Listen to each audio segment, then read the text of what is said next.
Shalom, selamat pagi Bapak dan Ibu dan saudara-saudara yang dikasihi oleh Tuhan kita Yesus Kristus. Selamat berjumpa dalam renungan embun surgawi pada pagi hari ini. Pagi ini kita akan belajar firman Tuhan dari keturunan Kain yang ditulis dari pasal 4 sampai juga pasal 6 dalam kitab Kejadian.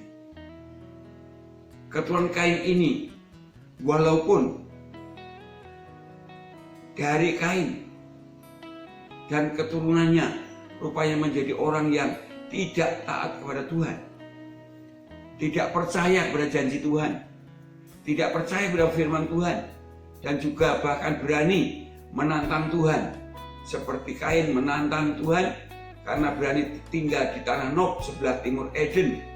Di sana menantang dengan pedang yang bernyala-nyala dan keruk-keruk yang dipasang oleh Tuhan, yang ditaruh oleh Tuhan di pintu gerbang Taman Eden itu. Demikian juga keturunan yang bernama Lamek. Dia berani melebihi Tuhan, karena kalau Kain akan dibunuh oleh seseorang, Allah akan membalaskan 7 kali. Tapi Lamek akan membalas 70 kali 7 orang yang menyakiti hatinya. Tapi mereka berhasil dalam duniawi. Itulah sebabnya saya memberikan tema renungan ini adalah keberhasilan yang sia-sia. Keturunan Kain ini berhasil dalam duniawi ini karena ada 3 bahkan 4 keberhasilannya. 1, yaitu berhasil dalam bidang pertanian dan peternakan, seperti yang dikatakan dalam ayat 19 dan 20, Lamek mengambil 2 istri, yang satu namanya Ada, yang satu Sila. Lalu Ada itu memperanakkan anak laki-laki, yang pertama diberi nama Yabal, dan dia menjadi bapak orang yang diam dalam kemah dan memelihara ternak, menjadi bapak yang dipuja-puja. Karena apa? Karena keberhasilannya dalam bidang peternakan dan perkemahan itu. Kalau orang yang berhasil dalam bidang peternakan biasanya juga berhasil dalam bidang pertanian karena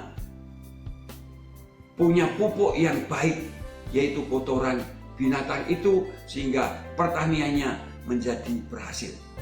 Kemudian Yubal itu punya adik. Yabal itu bukan Yubal. Yabal itu punya adik yang bernama Yubal. Anak pertama Yabal, anak kedua Yubal. Dan Yubal itu menjadi bapak semua orang yang memainkan kecapi, berhasil dalam bidang entertainment. Kita tahu bahwa sampai hari ini orang yang berhasil dalam bidang entertainment itu sangat berhasil.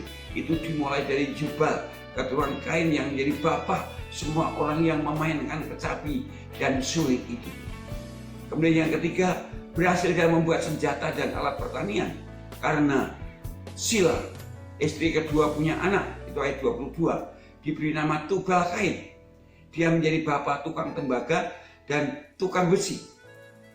Berarti juga berhasil dalam membuat senjata dan juga alat pertanian. Itu sebabnya Lamek bisa membunuh lawan-lawannya karena memegang senjata yang sudah dibuat oleh anaknya. Tapi sia-sia, karena keberhasilannya itu akhirnya dihancurkan oleh Allah melalui air bah. Bahkan keberhasilannya bukan hanya bidang duniawi ini saja, tapi sesungguhnya juga keturunan Kain ini berhasil mempengaruhi anak-anak Tuhan. Kalau kita belajar dari kitab Kejadian pasal 6 ayat 1 dan 2, dikatakan di sana bahwa jumlah manusia di bumi bertambah banyak. Lalu anak-anak Allah melihat anak-anak perempuan, lalu yang cantik-cantik, terjadilah kawin mengawinkan, dan kemudian terjadi kawin percampuran antara orang yang percaya dan tidak percaya, dan rupanya orang percayanya menjadi habis karena di zaman Nuh orang yang menyebut nama Tuhan itu tinggal Nuh dan keluarganya. Jadi keturunan Enos yang mulai mempengaruhi orang-orang dunia untuk dapat kembali menyebut nama Tuhan pun menjadi terpengaruh oleh dunia. Habis tinggal keluarga Nuh. Tetapi sia-sia. Karena Allah menghancurkan semua duniawi itu dengan air bah. Dari manusia dan harta kekayaannya semua ludes habis oleh air bah. Kecuali Nuh yang tetap taat kepada Tuhan bersama keluarganya. Dari sini kita dapat belajar.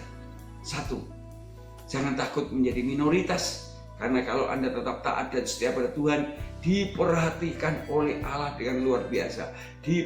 Dipelihara oleh Allah dengan luar biasa. Sampai ke surga. Yang kedua, kita harus hati-hati. Waspada terhadap dunia ini. Waspada terhadap garam dunia ini. Tuhan menghendaki saya dan saudara menjadi garam dan terang dunia. Jangan sampai justru kita digarami, diterangi oleh dunia ini sehingga hidup dalam kegelapan, hidup dalam kebusukan karena hidup di dalam dosa. Tetapi mari kita perhatikan nasihat Rasul Paulus dalam kitab Roma pasal 12 ayat yang kedua yang mengatakan, janganlah kamu menjadi serupa dengan dunia ini. Jangan menjadi serupa dengan dunia. Tapi marilah kita berdoa supaya apa yang dikatakan Yesus terjadi dalam hidup saya dan saudara, yaitu menjadi garam dan terang bagi dunia ini.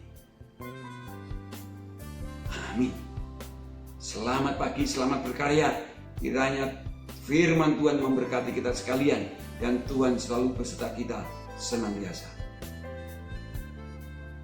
Amin.